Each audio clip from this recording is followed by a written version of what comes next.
Hi everybody, it's Shari here, and today I have a video showing you how I made this bee possum journal here.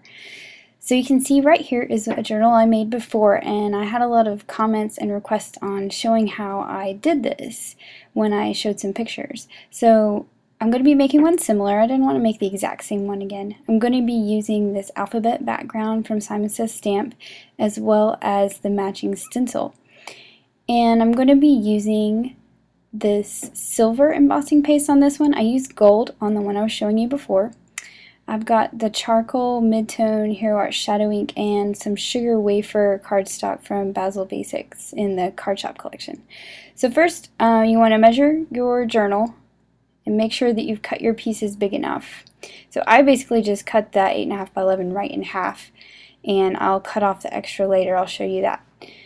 It's a little wider than I need it to be, but that's perfect. I don't want it to be exact just yet, so I can trim the edges. So I'm going to ink up that background stamp with my charcoal ink here.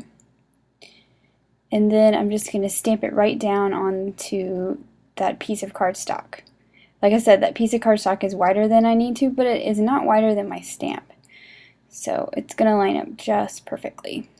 And then I'm going to make sure I get some even pressure all around that stamp there.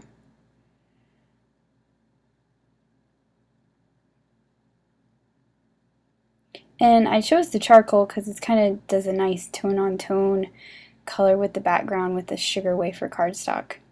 So I did the other piece too, exactly the same way.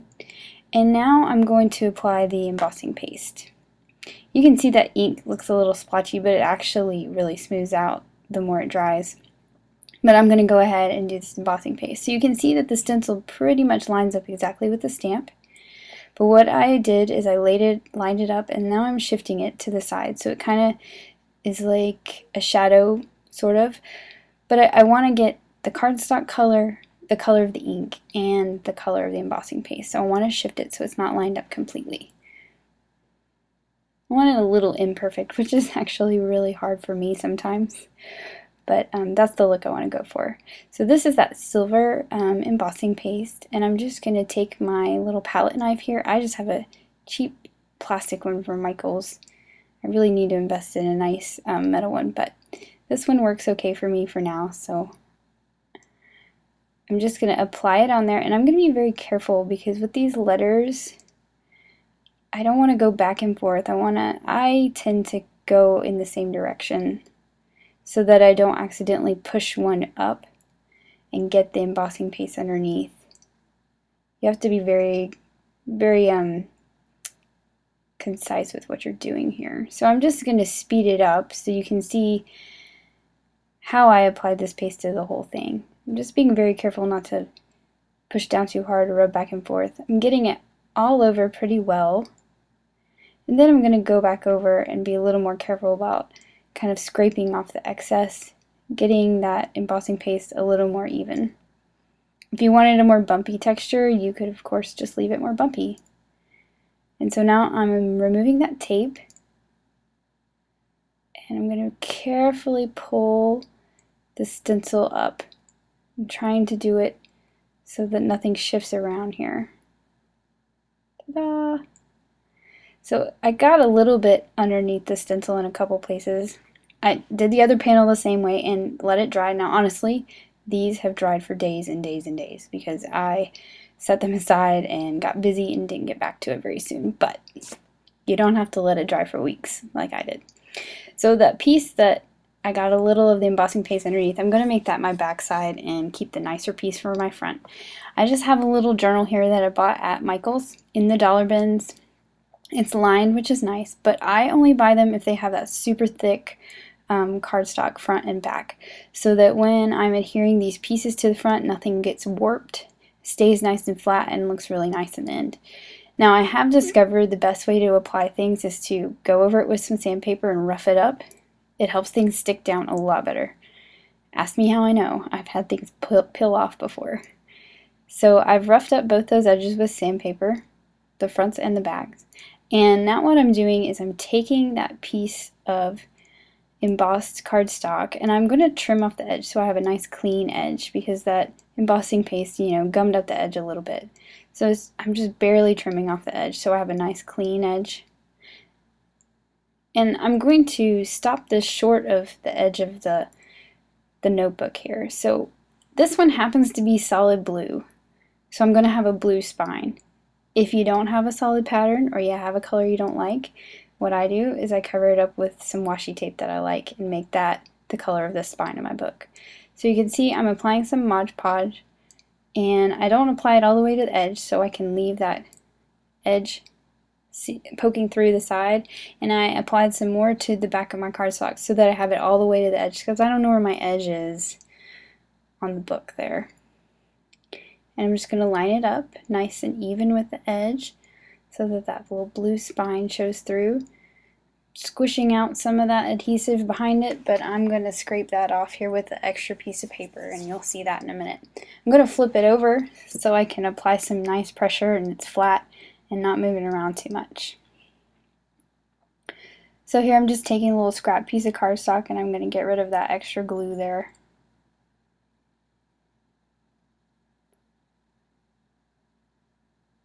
So now that that's nice and adhered down and dried a little bit, you can clean up any other glue that may stick out, but you can take your craft knife, and since this notebook has a really thick, nice chipboard cover, you can just run it right along the edge and trim off that extra and trim the front of your notebook down to the right size.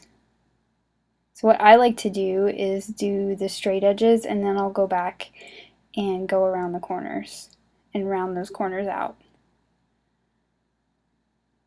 Now don't worry if it's a little rough, because you'll see later I'm going to go back in with that sandpaper and that block again and smooth out the edges.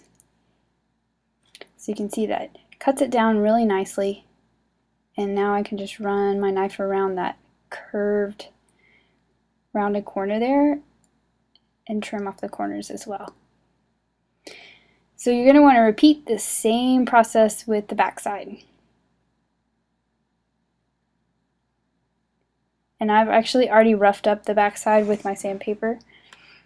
So I'm going to do the same thing here. I need to trim off the edge. Sorry you saw my head. And I actually trimmed off the wrong edge, so now I'm trimming off another one. And I'm going to apply that Mod Podge down, stopping short of the spine there, and then add some to the edge. Now I was getting over top of it and looking where my other one was on the other side so that I could get it lined up so that pretty much the same amount of blue is showing on the front and the back. And once that is nice and stuck down, you have to wait for it to completely dry, but you want to wait for it to dry a little bit before you do this. You don't want it shifting around. So there is the front and the back, and I just marked a little F on the front so I know which one the front was, just to keep myself straight, just in case. I really don't think I'm going to confuse it, but because this pattern, you know, has a top and a bottom because it's letters, but another pattern may not, and you may get confused flipping it around so much. So now I'm taking just that sanding block and going over the edges. You saw that I went from the front towards the back, so always pull down, don't push up, don't give the opportunity for that paper to delaminate. And you see on this one I'm showing you here, I did the washi tape on the edge there because it had like a pattern and it was a color that didn't go with my pieces I had. So I'm going to be using the Simon Says stamp, this little cat from the Possum set. I think it's Possum or Your Possum. Anyway, and I'd already colored that cat and cut it out, and then I cut out the sentiment with the matching dies. And I have a puffy star cut out with the puffy stars from Lawn Fawn out of some yellow cardstock. And now I'm just going to take these little star dies from Simon Says stamp and cut out some more little stars that I could use to embellish as well. So these have some pointy stars and some rounded corner stars, and I'll use the rounded ones. And I'll put the other ones in my little dish I have on my desk to use at a later time. And you can see here I'm just figuring out kind of how I want these pieces to go on here. I knew I wanted the possum part on the bottom and the cat kind of jumping onto it. I do this a lot. I play with pieces before I commit to where I want them to be. And I thought, well, I want it to say something more than just possum, so I decided I wanted to say bee possum. So I'm going to go ahead and adhere down this part, the die cut sentiment part. And I'm using this quickie glue pen, which just does a little bit of glue. It's like a ballpoint pen full of glue. But it's really good for delicate things like this, I think. And then I'll have that stuck to my star and it won't go anywhere and I won't lose it or bend it up.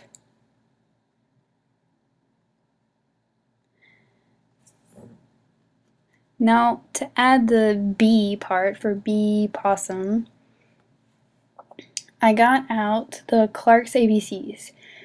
But once I got them out, I thought, these may be a little too big. So what I did, and I do this very often, I go ahead and put it on the stamp, and I'm just going to test it out a little bit here. So I have a piece of that yellow that I cut those stars out from, and I'm actually just going to stamp it out and just cut this little piece out, and that way I can kind of move it around on there and see how it looks, see if it's the right size without having committed to it or perhaps messed up my project. See, I wanted the cat jumping on the other side, but it didn't work with those letters, they were too big. So I decided to go with Harold's, did the same thing, tested it, make sure it worked. Now my cat can go on the side I wanted it to go on, and Harold's will fit.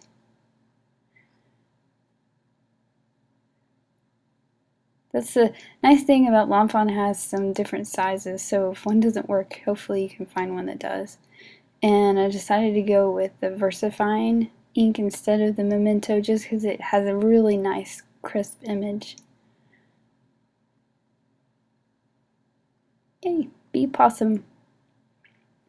So now I can put all my pieces onto my little journal here.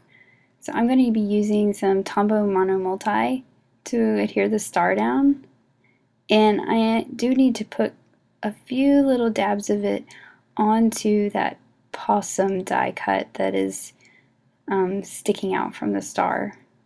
I'm just doing little dabs of it kind of in the larger sections where the cursive crosses over, just to tack it down so that those pieces don't come up. I should have used the quickie glue pen again, but I think on the embossing paste this will probably hold better than that other pen.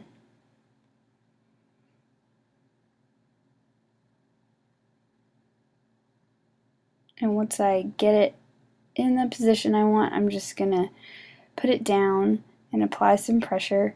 And actually, so I don't mess it up, I'm gonna put a scrap piece of paper over top, and now I can rub it around and not risk any chance of catching it with my finger and pulling it up, messing anything up.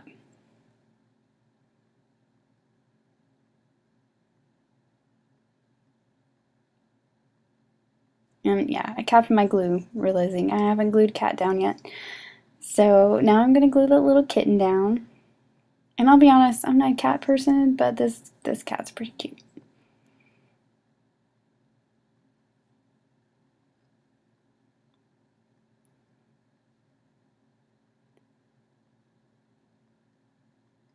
And now he's going to happily jump onto that sentiment there. And I'll use my piece of paper again so that I can rub it down and give it some pressure without messing anything up. This also keeps me from getting things dirty because a lot of times I'm really bad for having glue on my fingers and ruining a project with the glue or ink. So now I'm just going to add a couple of those little stars that I cut earlier. I laid them out where I wanted them, and I'm just going to add a little dot of glue to the back of each and place them in place. This is it's a lot more helpful for me to use my tweezers for this because they're so small and I can see what I'm doing, and don't get too much adhesive on my fingers when I use the tweezers. So there's the front of it, all finished. And I'm just cleaning off some glue that had kind of squished out the sides. I love the shine that this embossing paste gives. So I decided I need to do a little something on the back. So I cut a circle using the Lawn Fawn Stackables, and then I used this cute little paw that's inside of a circle die from Simon Says Stamp. And I cut it out of that same teal color that I used for the possum die cut. I'm just going to kind of make a little like medallion type thing. And I thought, let's pull in all the colors that are on the front. So I wanted to make the paw an orange color once I really got it on there. I thought it's missing one of those colors that I have on the front. So what I did was I got some citrus slice cardstock, also from Basil. So it's the same thickness as that teal. I'm not sure what the teal color is. I'll have to look that one up. And I'm just going to put the circle down in the middle of that yellow circle.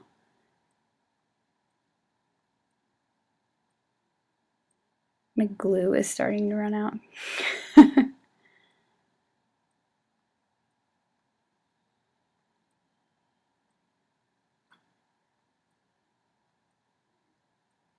And then I'm going to put glue across the middle of this, because what I'm going to do is take that orange cardstock that I also cut and pop the little paw pieces out and inlay them inside the teal circle. So I'll have a orange paw inside a teal circle.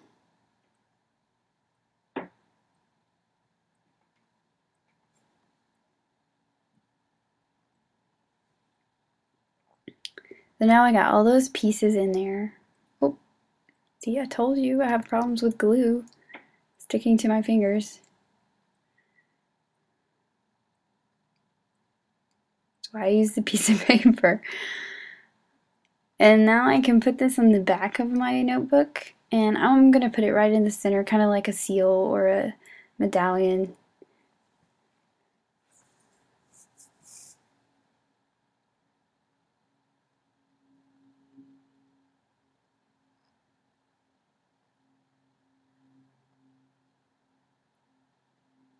And then I decided it needed just a little more to kind of frame it. And so I got my black Memento pen out and just drawing a little hand stitch lines around it. I think it gives it a nice little finishing touch. And now all the colors are brought in to both sides, including the black. So there's the finished project. And here's the back side. Thanks for watching. Bye!